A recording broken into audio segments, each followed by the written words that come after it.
Good morning, good afternoon, good evening. Zimbabwe is a failed state. And the main reason for it, for 44 years, we have had rigged elections. Zanu PF has rigged the elections. And so the nation has been stuck with this corrupt and incompetent regime. And unless we address that fundamental problem, Zanu PF rigging elections, we are not going to get out of this hellhole.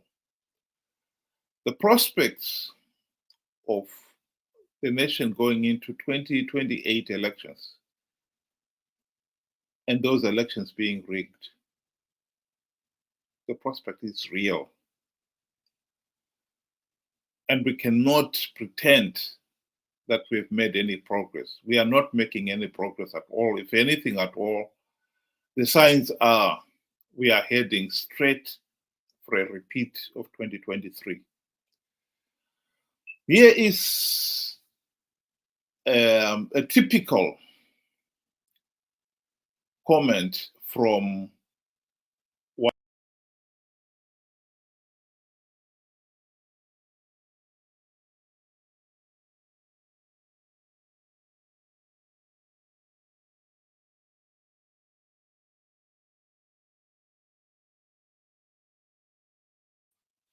Sorry about that. Triple C supporters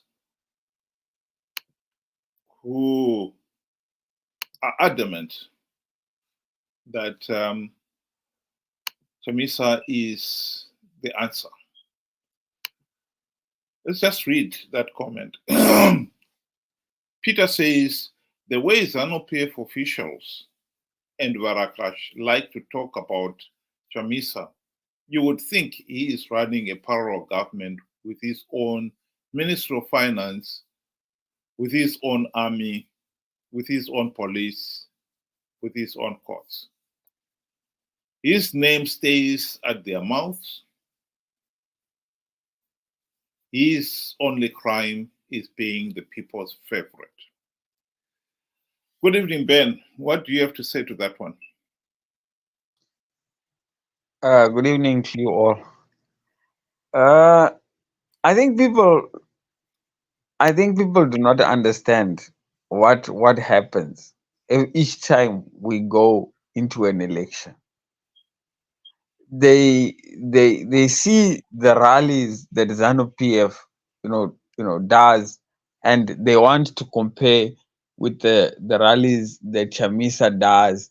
The fact people actually miss is that Zanu PF, they don't need numbers.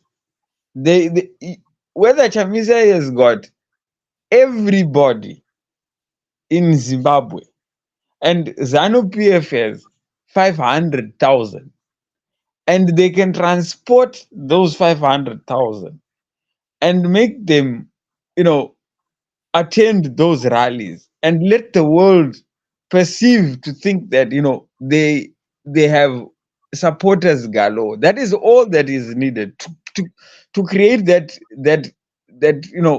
view to say it has people. That's all it takes. The rest is done at ZEC.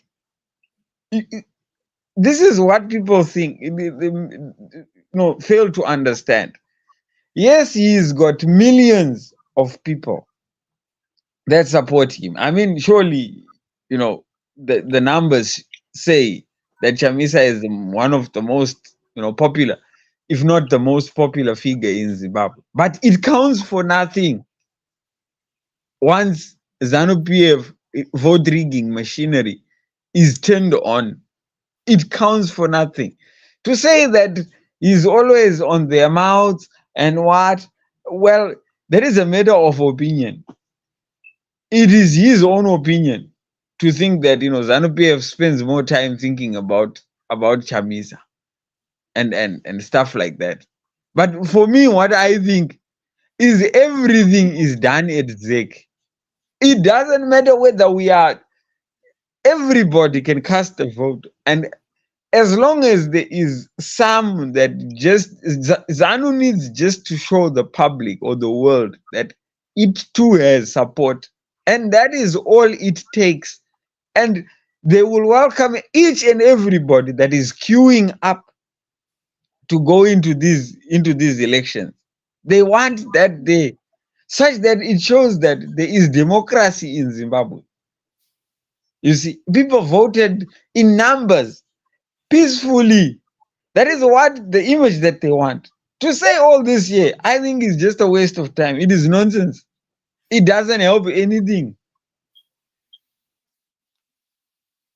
I think what we people must focus on is that very issue. As long as Zanu PF retains the carte blanche powers, the dictatorial powers to rig elections, they would win them. It is that simple.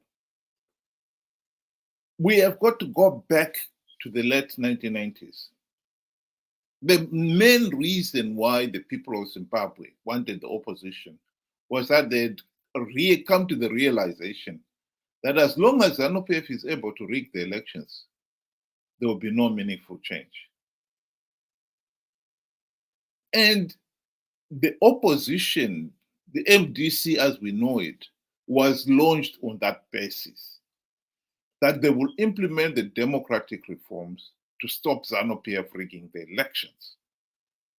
That point has got to be made. Why it is so difficult for some people to understand it beggars belief. The truth of the matter is the opposition have failed to implement any meaningful reforms, as we saw last year. ZANU PF blatantly rigged the 2023 elections. They wouldn't have rigged them if the reforms had been implemented. The problem we have with Zimbabweans is the failure to understand detail. To make Chamisa people's favorite when he has failed to implement reforms doesn't make any sense at all. Sorry, Ben, go ahead. Sorry, I thought you were finished. I heard you talk of how the formation of the fundamental reason why MDC was formed in the very first place, right? And I think a lot of people do not understand why it was actually formed. It was never about elections. They were never supposed to form government. That was not the plan. The plan was to change the environment such that whoever goes into elections, would have a fair chance, would have an equal opportunity to win the elections, because ZANU PF has been rigging elections. So that was the fundamental reason why it was formed. Years later, it was discovered because of popularity. Somebody gave them advice to say, but you know what? You can run for government and you can win this thing. That was just after the referendum, if I'm not mistaken. And that is when the idea of participating in rigged elections came about. And they tossed out the whole point of, what the name says, the movement for democratic change. What change? Right? Then we moved from, all the MDCs that came later, and we came to Triple C, the Coalition for Change. What change? Are we saying the change for president, or change of government? We're not talking about that change. The change that we are talking about is to change the current political and economic environment. But political is the one that feeds onto all the other shortcomings and the failures that is happening in Zimbabwe. So we can say he's the most popular. It doesn't make any sense because popularity counts for nothing at the end of the day when Zanu PF still just rigs. Well, let's realize that Zanu PF will rig no matter how popular you are. Zanu PF will just rig. All they just need is to bust a few people and to show the world that their rallies are just as equally as strong as Chamisa. That's creating a 50-50% chance. And that's why you find there is no way they will give themselves 90% win at the end of the day, because it would look foolish to say, do you mean to tell me everybody that went to Chamisa's rally just went for fun, but they knew they were going to go and vote for Zanu PF? It doesn't make any sense. That's why they want to keep the numbers so tight. You missed by 3%, you missed by 2%, to entice you to come back again, and they will continue until the cows come home. That is one thing that we are failing to understand. Well, the young Peter there, Mapondera, had actually sent that Twitter on in response to this Twitter by Chamisa himself. The leader as a servant, not a master. To lead is to serve. To serve is to enable. A leader is a servant. A servant is an enabler. When one serves as president, minister, member of parliament, councillor, civil servant, or in any public office, one must enable, not disable. Great leaders enable those they serve. It's all very well saying that. The question that has to be asked then is, in the 24 years that MDC has been on the political platform, including the 5 in the GNU, their primary purpose, like I said before, was to implement reforms, to stop Zanu PF rigging the elections, and thus enabling the ordinary Zimbabwean to have a meaningful say in the governance of the country. They failed to implement even one reform. So what is wittering about here beggars belief. Here is an individual who has been told again and again that your primary purpose should be to implement reforms. He has failed to implement one and still claims that he is an enabler. The very fact that people keep on believing it is not any benefit to the country. It only shows that we are failing to understand what the problem is, and hence the reason why we keep repeating the same mistakes over and over again. The prospects of 2024, of 2028 being a repeat of 2023 is real. Chamisa, as far as he is concerned, he is an enabler. He has enabled people. And as far as his supporters are concerned, he is a favorite of the people, regardless of the fact that in the last 24 years, MDC has failed to implement even one reform to stop Zanu PF rigging the elections.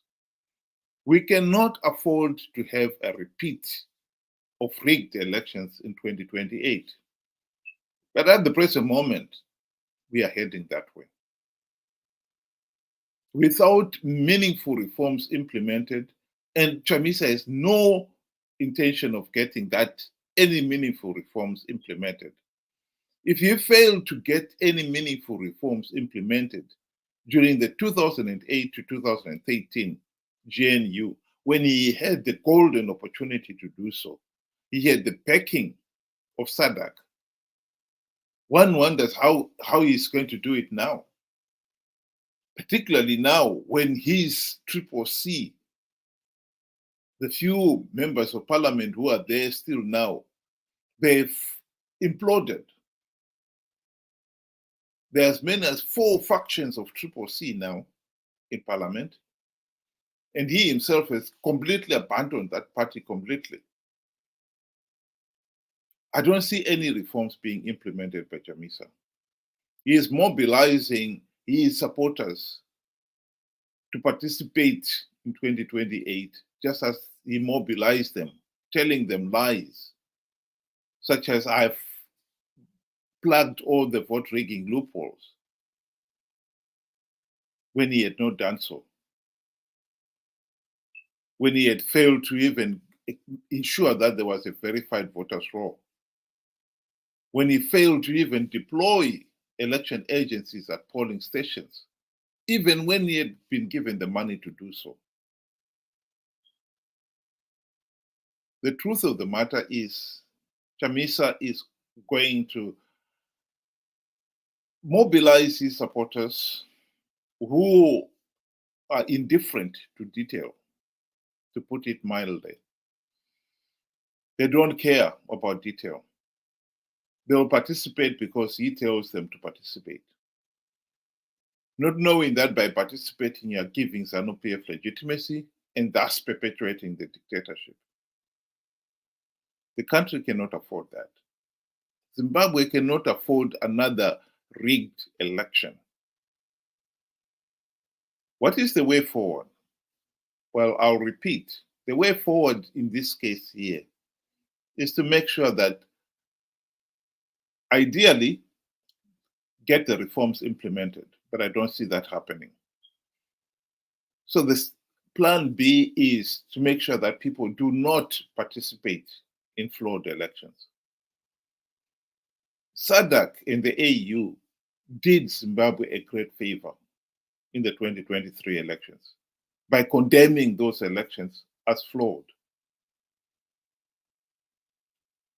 We, the people, should wake up to that reality and say, no, we are not going to keep on participating in an election that is so flawed, you don't even have a verified voters roll.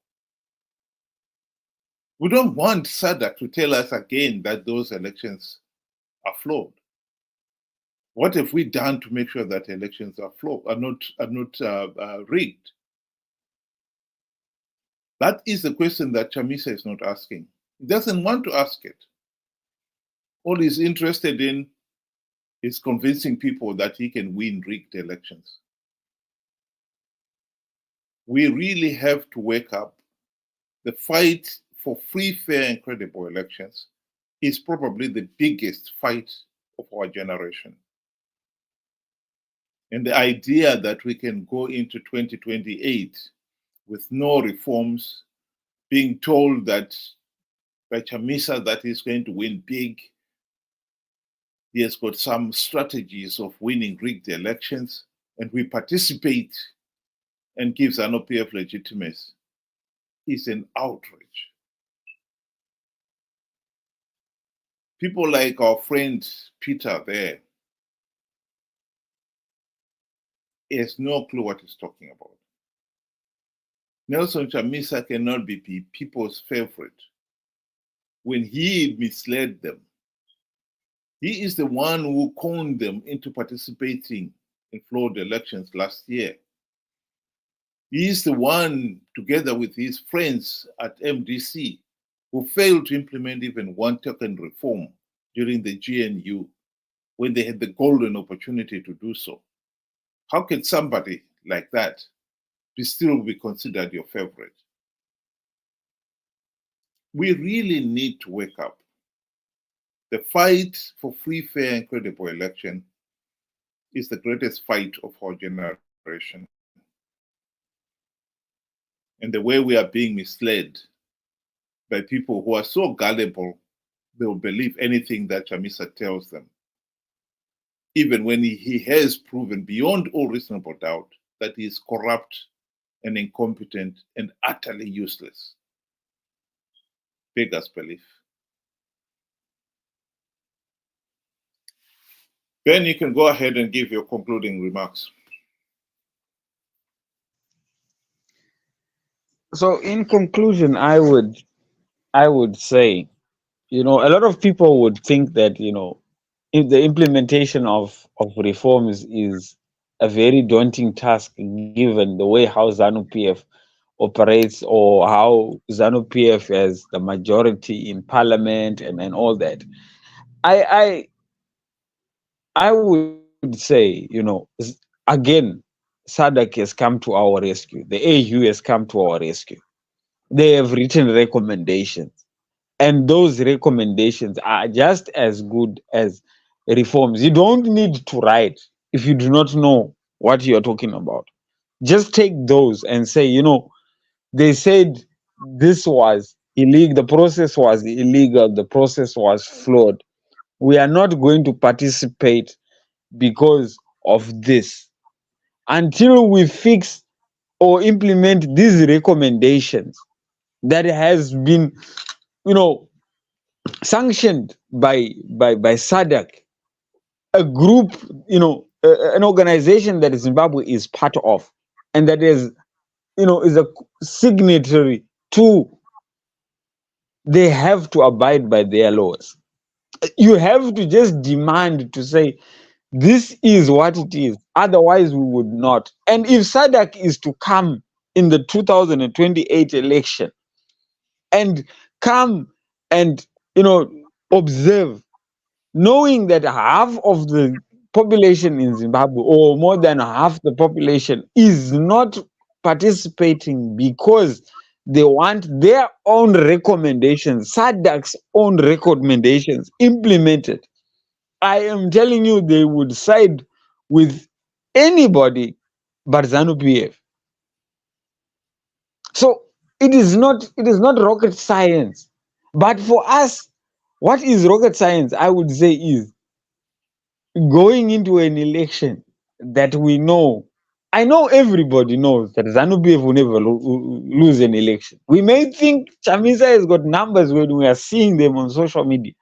It does not count to nothing once ZEC starts doing the figures. It doesn't matter whether you have 9/10 of Zimbabwe voting for you. The problem is we missed that point. And if I dare not think that going again into 2028 elections with the current, system, political system that we have, it's just another continuation of rigged elections until we get that figured out. I honestly, beg of people to start realizing, yes, Chamisa is the most popular person. Yes, he commands a great, you know, deal of, people with him, but it counts to nothing once ZANU PF has turned on the vote rigging machinery. It will mean absolutely nothing. And the worst part is your vote means absolutely nothing, worthless. So I implore, let's change our ways. It's about time. We did that during before the GNU. We boycotted and we got somewhere. And then unfortunately we went back to default settings. Here we are. I just hope we will come to that realization soon. Thank you very much, Ben. And I can only reiterate what I said before. At the present moment, we cannot hope to get any meaningful reforms implemented in the present environment. ZANU PF is in government, whether we like it or not. By participating in 2023, we gave them legitimacy. And CCC has all but imploded. They are not going to push for any meaningful reforms anyway. And so the people themselves will find themselves in a situation where if we continue this euphoria of Chamisa Chete Chete, we will go and participate in those 2028 elections with no reforms because Chamisa conned us into believing that he will win rigged elections. And if we participate, we give Zanu PF legitimacy. Just to emphasize to some people, the opposition, Triple C, have benefited from participating in these flawed elections because they knew that Zanu PF is giving a few Gravitrain seats as a bonus, a reward for participating. And they found this irresistible. And that is not a matter of speculation, that is a matter of historic fact. This is exactly what David Coulthard was saying in this book,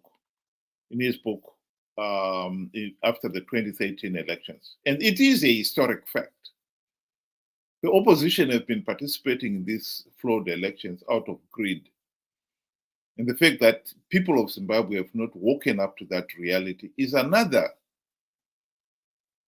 sad situation. We really cannot afford to go into 2028 elections with no reforms, participate, and give Zanu PF legitimacy. That will only show that we as a people are really, truly incapable of not only ruling ourselves, but learning from our own mistakes. 44 years of rigged elections, and we still can't figure out what is it we need to do to make sure we have got free, fair, and credible elections. That is simply unbelievable. Thank you again very much, Ben, and to the listeners, thank you for joining us, and I hope you'll join us again tomorrow. And have a good night. My pleasure. Thank you. Good night.